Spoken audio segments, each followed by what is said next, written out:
하나님의 말씀 보겠습니다. 사도행 사무엘하 12장입니다.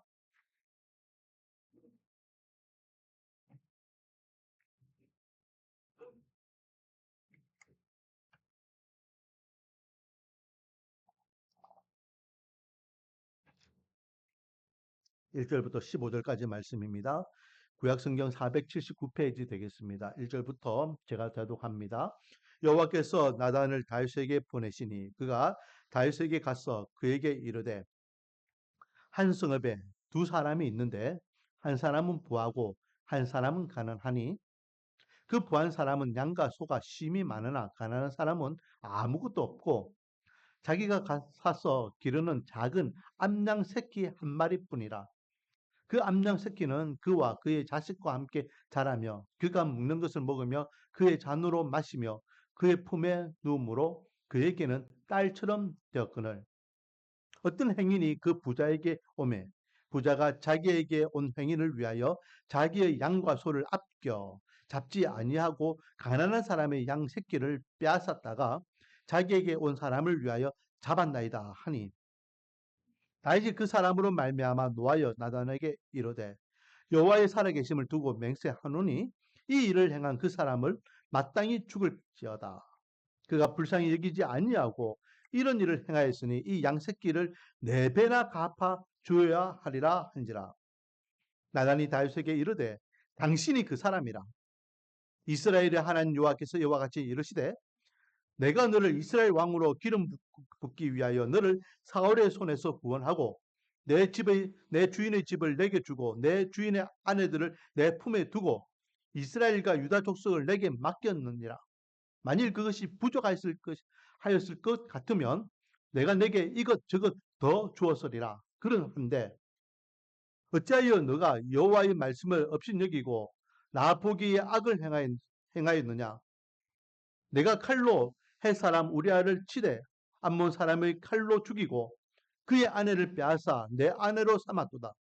이제 너가 나를 업신여기고 헷 사람 우리아의 아내를 빼앗아 내 아내로 삼았은즉 칼이 내 집에 영원토록 떠나지 아니하리라 하셨고 여호와께서 또 이와 같이 이르시되 보라 내가 너와 내 집에 재앙을 일으키고 내가 내 눈앞에서 내 아내를 빼앗아 내 이웃들에게 주리니 그 사람들이 내 아내들과 더불어 백주에 동침하리라.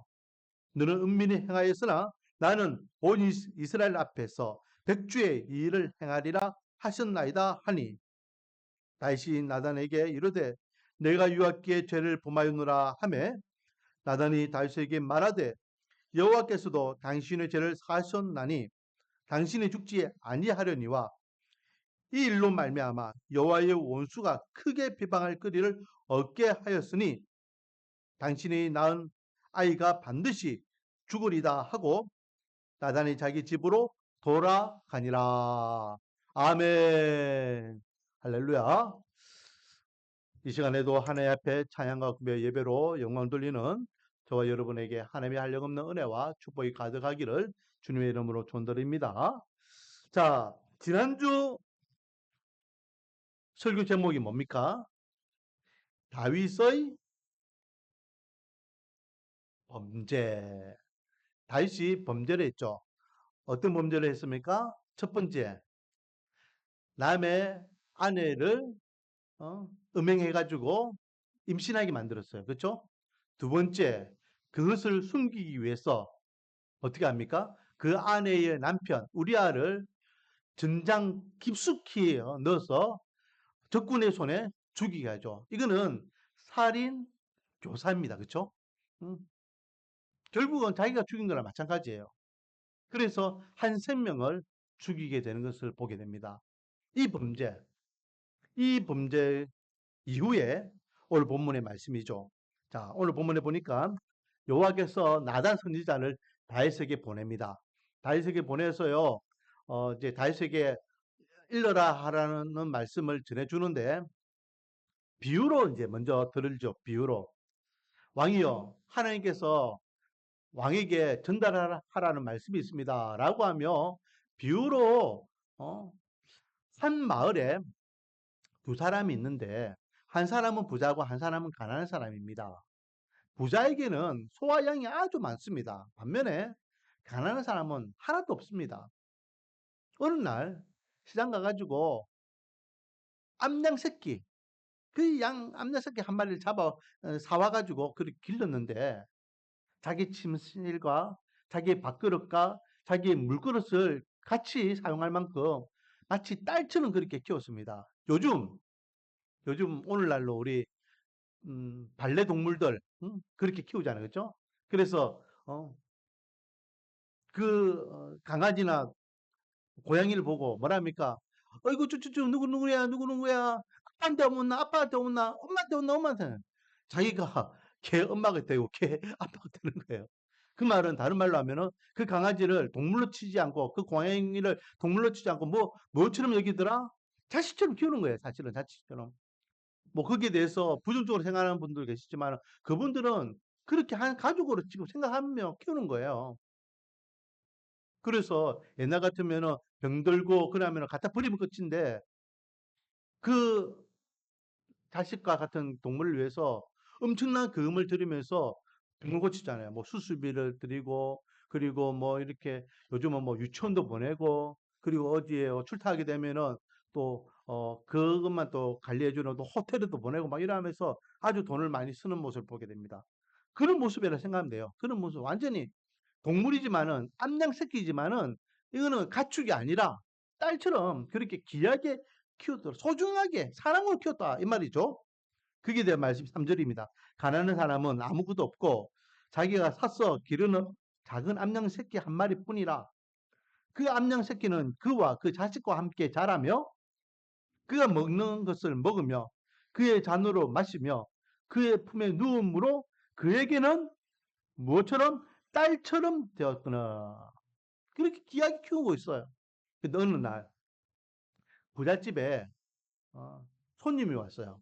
근데 그 손님을 접대하려고 보니까 자기 집에 있는 소와 양은 아까워서 가만두고 무력으로 이 가난한 사람에게 찾아가서 그 가난한 집, 그 딸같이 키웠던 그 한 마리밖에 없는 그 암양을 빼앗아 가지고 잡았어. 손님을 대접했다는 거예요. 여기서 우리가 좀 생각할 수 있는 것은요. 뭐 부자가 가난한 사람은 무조건 그렇게 빼앗을 수 있냐?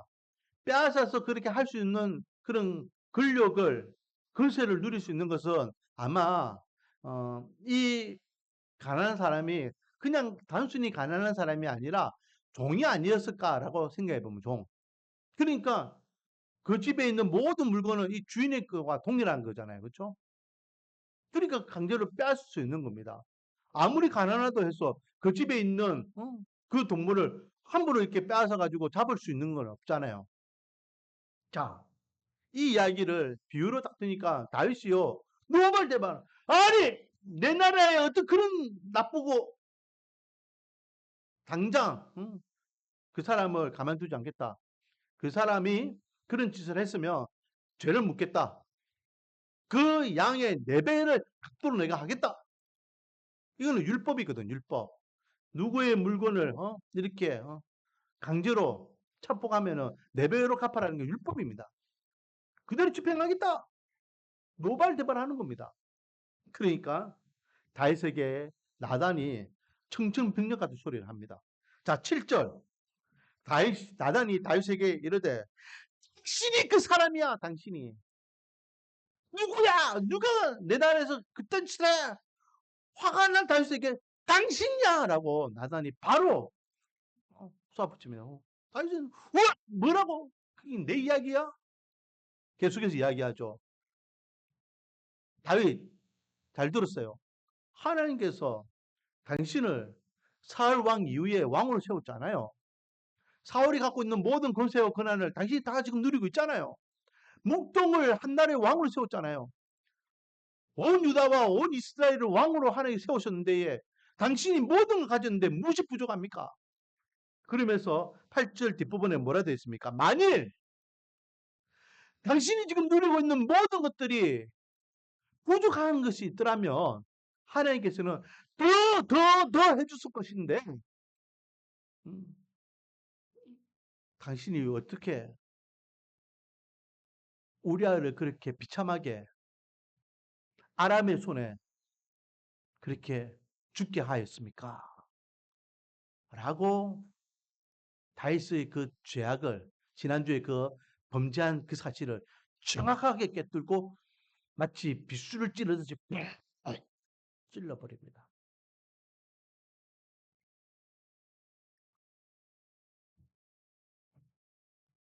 9절 10절입니다. 그러한데 어찌하여 너가 여호와의 말씀을 업신여기고 나 보기에 악을 행하였느냐?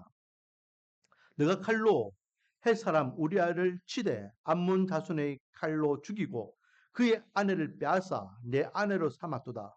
이제 너가 나를 업신여기고 헷 사람 우리아의 아내를 빼앗아 내 아내로 삼았은즉 칼이 내 집에서 영원토록 떠나지 아니하리라 하셨고 하면서 하나님께서 다윗의 죄를 그대로 지적하고 계시죠. 자, 여기에서요. 우리에게 주시는 첫 번째 교훈은 뭡니까? 바로 다윗이 죄를 지은 것은 다윗의 죄로만 끝나는 것이 아니라는 겁니다. 하나님을 모욕하는 것입니다. 하나님을. 제가 누차 이야기하잖아요. 오늘 아침에도 말씀을 드렸지만 우리가 진짜 예수 믿고 참 하나님이 사람이 되었으면 바르게 살아야 돼요. 바르게 살아야 됩니다. 그런데 바르게 살지 못해요. 그래서 세상 사람들에게 손가락질을 받습니다. 야, 예수생이들이 왜 저러냐? 교회 다니는 사람들이 왜 저러냐? 자, 그러면 우리가 잘못하는 것은 괜찮아요.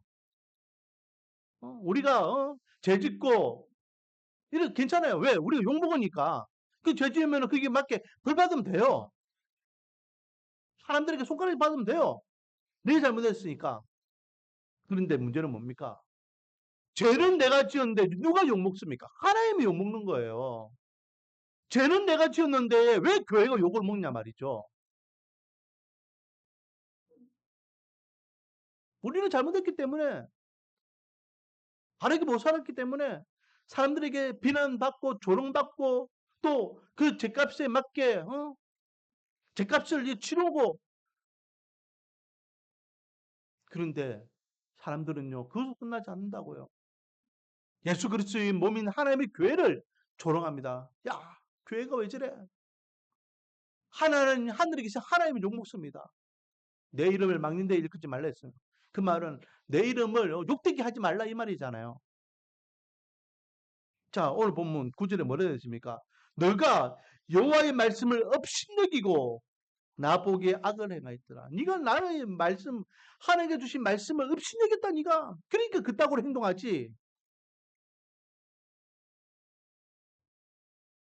10절에도 똑같은 말씀이죠. 이제 너가 나를 업신여기고 하나님의 말씀을 업신여긴 것뿐만 아니라 네가 나를 업신여겼다. 그리고 14절에 이 일로 말미암아 이 일은 뭡니까?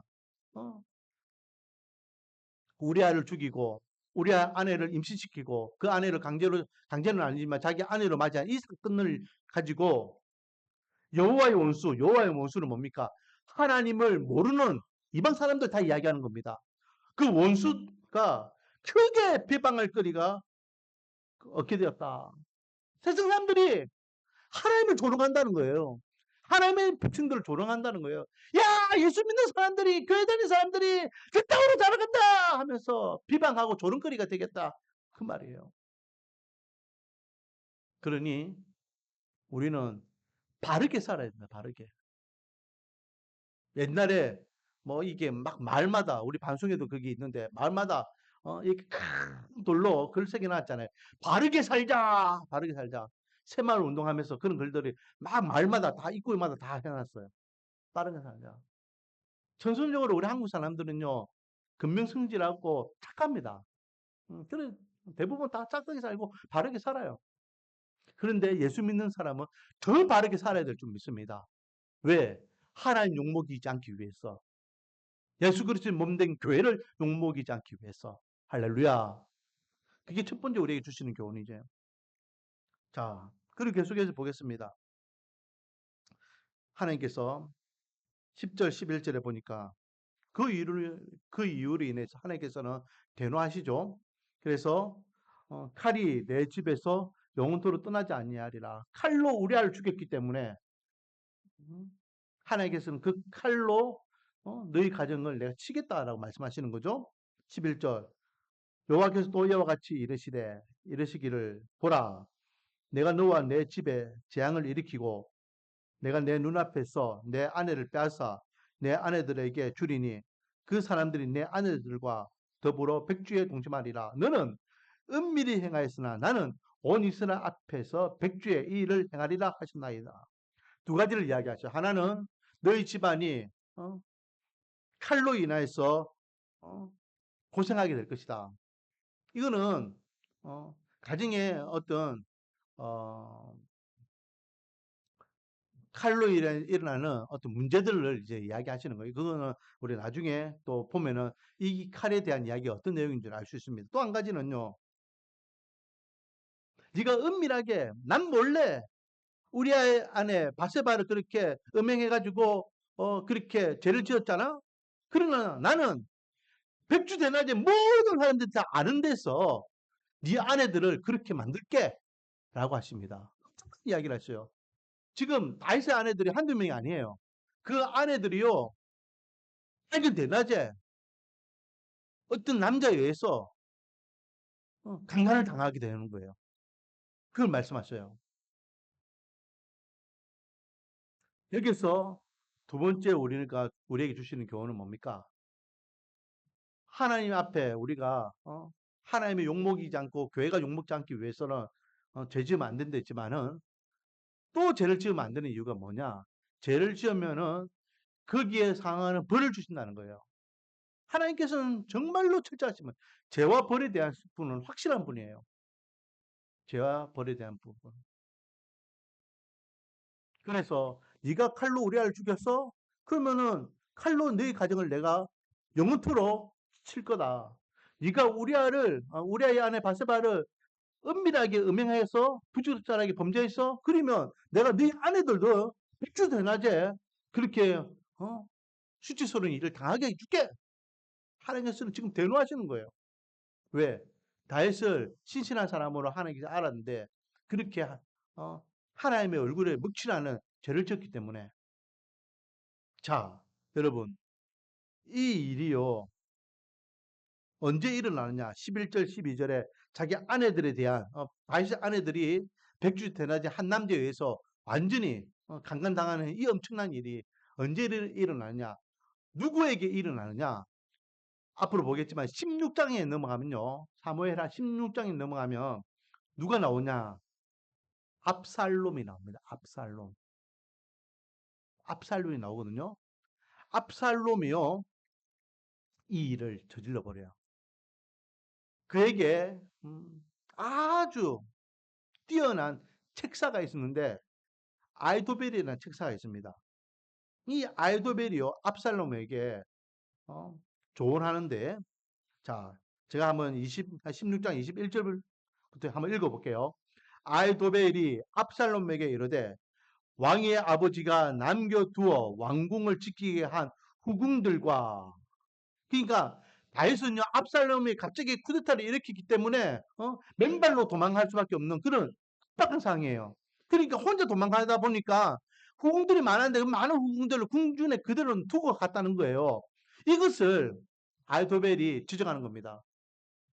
그 압살롬 다윗의 아들에게 당신의 아버지 두고 간 그 후궁들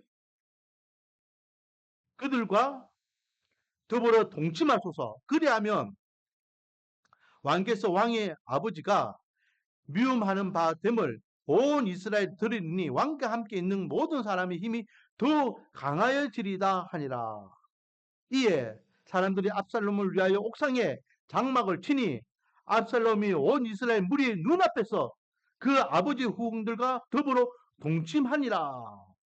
자, 이게 무슨 말이냐면 이 아이도벨의 계략은 어떤 계략이었냐? 아버지의 후궁들이면요, 자기에게는 그래도 작은 어머니들이잖아요. 그죠? 그 작은 어머니 되는 그 후궁들과 동침하면서 부주의한 관계를 가지게 되면 이게 공식적으로 이제 어떻게 됩니까?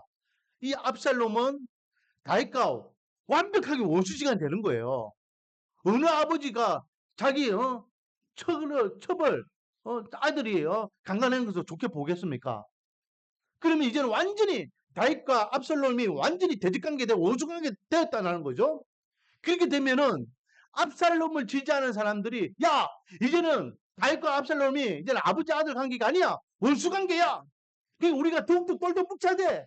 그래서 힘을 더 결집할 수 있다게 되는 거예요. 그러면 압살롬이 안 그래도 좀 더 우위에 있는 데에 자기를 지지하는 세력들이 더 강력하게 모이게 되면 다윗을 더 쉽게 제압하고 자기의 왕권을 세울 수 있다라는 거예요. 자, 여기에 대한 이 아이도벨의 이 계략을 하나님께서는 벌써 몇 년 전에 다윗의 이 악행을 보시고 예언적으로 말씀하신 거예요. 네가 앞으로 네 아내들이 백주대낮에 옥상에서 모든 사람들이 다 알고 있는 그 상에서 강간을 당하게 될 거야. 엄청난 이야기를 말씀하셨고 그것도 다른 사람이 아니라 이방 나라가 아니라 자기 아들 압살롬이 아버지의 어머니들을 그렇게 해버렸다라는 엄청난 하나님은요 죄에 대해서는 분명하십니다. 왜? 이렇게 정확하게 기준을 딱 삼아야지만 하나님 백성들이 야 하나님 앞에 열심히 하고 잘하면 하나님께 상 주시지만 하나님의 죄를 지면 하나님께 벌 주시는 분이구나 명확한 기준이 있죠. 그래서 잘해도 못해도 우리가 믿는 하나님은 여러분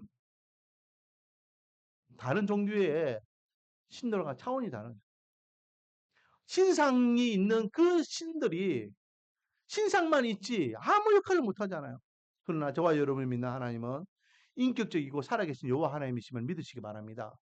그러므로 하나님께서는 분명하게 잘하는 자들에게는 은혜 복을 잘못하는 자들에게는 엄중한 벌을 내리시며 하나님의 백성으로서 반듯하게 바로 살아갈 수 있도록 은혜 주시며 그런 왜 교회 다니는 사람들이요 이 사실을 모르고 하나님 앞에 죄를 짓냐 말이죠. 저는 정말로 안타까운 게 제 친구 있잖아요. 그 신천지에 빠지는 그 친구. 야, 하나님이 살아계신다는 것을 알면은 어떻게 교회에 그런 짓을 할 수 있지? 나중에 하나님께서 벌 주시면은 떻게 해요? 하나님 앞에 야단 맞으려고 저렇게 하는 행동하실지 너무 답답한 거예요. 여러분, 하나님은 살아계십니다. 하나님은 반드시 죄에 대해서는 묵과하지 않으신 분이에요. 그러면 우리는 더욱더 하나님 앞에 바르게 살아야 될 줄 믿습니다. 이게 두 번째 주시는 교훈입니다. 그리고 계속해서 다윗이 자기의 죄가 들통난 것을 하나님께서 알고 계시는 것을 들었으니까 얼마나 놀랐겠어요. 완벽, 어? 완벽한 범죄라고 생각했는데 이미 하나님께 다 알고 계시잖아요. 그리고 그 죄에 대한 벌까지도 말씀하고 계십니다. 그 죄에 대한 벌이 무서운 게 아니에요. 그게 이제 죄를 지었으니까 오늘 본문에는 나와 있지 않지만은 시편 51편을 보면요. 시편 51편을 보면은 51편 제목이 이렇게 되어 있습니다. 다윗이 바세바와 동침한 후 선지자 나단이 그에게 왔을 때 지었던 시가 이 51편이에요.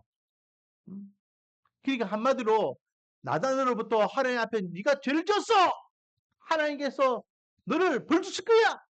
그 이야기를 듣고 난 다음 하나님 앞에 자복하고 회개합니다.